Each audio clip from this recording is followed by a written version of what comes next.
आपके कर्म ही आपकी पहचान है, वरना इस दुनिया में एक नाम के हजारों इंसान हैं।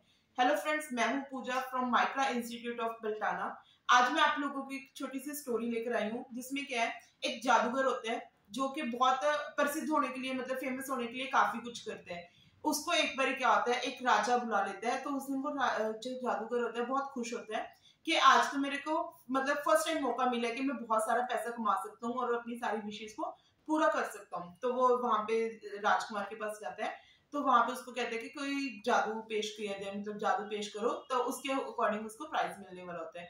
तो उसमें क्या होता है, जादूगर सोचता है कि सारे जादूगर तो मैंने मतलब सारे जादू तो मैंने दिखा दिए अपने ट्रिक्स, तो मैं आज क्या दिखाऊं। तो वो क्या करते हैं, अपने आप को मतलब साबित करने के लिए राजा का जो क्राउन होता है, ताज होता है, उसको ही गायब कर देते हैं। जिससे मतलब जो राजा होता है वो उससे गुस्सा हो जाता है और उसको सजा दे देते हैं, काल कोठरी में सजा दे देते हैं हफ्ते बाद की, कि हफ्ते बाद इसको फांसी की सजा दी जाएगी।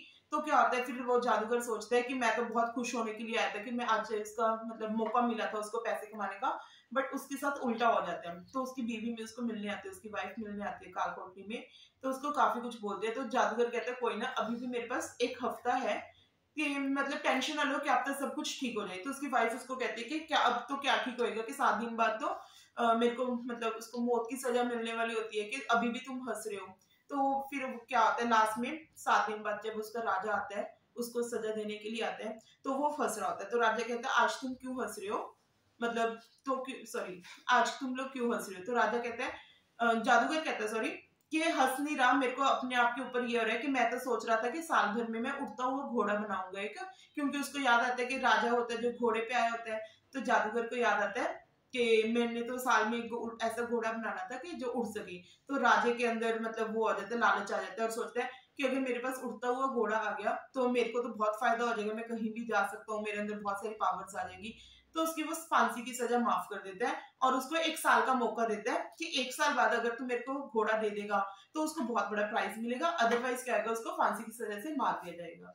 तो वो जब जादूगर घर जाता है वहां से रिहा हो जाता है। तो उसके बाद क्या होता है, वो अपने घर जाता है, वहां पे मातम छाया होता है। तो एकदम से वो जाता है, सारे रोने लग रहे थे, जादूगर घर जाता है तो उसको देख के सारे जने खुश हो जाते हैं। बट जब सारे जने जब चले जाते हैं तो उसकी वाइफ कहती है कि तुम लोग कैसे बच गए, तुम्हें तो आज फांसी की सजा दी जानी थी। तो वो जादूगर सारी बात बताता है कि मैंने राजा को कहा है कि 1 साल बाद मैं घोड़ा दूंगा उड़ता हुआ बना के। तब उसकी वाइफ कहती है कि तू पागल हो गया राजा, मतलब जादूगर तो पागल हो गया कि ऐसे कैसे बन जाएगा 1 साल में घोड़ा, और 1 साल के बाद तुम्हें मार देंगे। तो जादूगर कहते हैं कि टेंशन ना लो, अभी तो 1 साल है, 1 साल के अंदर तो बहुत टाइम होता है, अगर ना भी बना बट मेरे को लास्ट टाइम में मिलना मतलब जीने का मौका तो मिलेगा, 1 साल में मैं अपनी सारी विशेष पूरी कर लूंगा। तो पत्नी से उसकी गुस्सा हो जाती है। तो क्या होता है कि जादूगर कोशिश करता है, बाद में क्या होता है, गुड लक कह लो जादूगर का, जो कुछ भी कह लो, कि 6 महीने बाद वो राजा मर जाता है और 3 महीने बाद उसका जो घोड़ा भी मर जाता है। तो वो जादूगर फ्री हो गया। अब उसको वो अपनी पत्नी को कहता है देखो, कहता मेरे कर्म अच्छे थे तो वो राजा ही मर गया और मेरे को फांसी की सजा मेरी कैंसिल होगी। तो क्या होता है, हम यही कहते हैं कि आज में जियो। अब हम क्या करते हैं, मोस्टली अपने आसपास की दुनिया को देखते हैं कि उसमें क्या होता है, हम फ्यूचर की टेंशन को लेके आज अपना प्रेजेंट खराब करते रहते हैं। तो सिर्फ और सिर्फ यही हम इस स्टोरी से हमें ये सीखने को मिलता है कि कभी भी फ्यूचर की टेंशन ना लो, जो होगा देखा जाएगा। आज में जियो कि आज क्या हो रहा है, आज हमारे पास पूरी फैमिली है, सब कुछ है हमारे पास, हम आज को नहीं जीते, हम आगे आने वाले उसको देखते हैं कि आगे क्या होगा हमारे पास। हमें क्या करना चाहिए, हमारी जो भी टेंशन है, ये नहीं कहेंगे कि अपनी प्रॉब्लम्स को भूल जाओ, हम सिर्फ ये कहेंगे कि जो भी प्रॉब्लम है तुम्हें उसको 5 मिनट सोचो, अगर उसका सोल्यूशन है तुम्हारे पास तो गुड एंड वेल, अदरवाइज उस सोल्यूशन को भूल जाओ, उस प्रॉब्लम को भूल जाओ। जब तुम्हारे पास सोचने के बाद उसका सोल्यूशन नहीं मिला, टेंशन लेके उसका सोल्यूशन नहीं मिला, तो बाद में कुछ नहीं हो सकता, उसकी टेंशन लेके तो हम खुद ही बीमार होंगे। तो बेटर है उस प्रॉब्लम को ही भूल जाओ और किस्मत के ऊपर छोड़ दो, भगवान भरोसे छोड़ दो कि जो करेगा अच्छा करेगा। कहते हैं कि जो होता है हमेशा अच्छे के लिए होता है।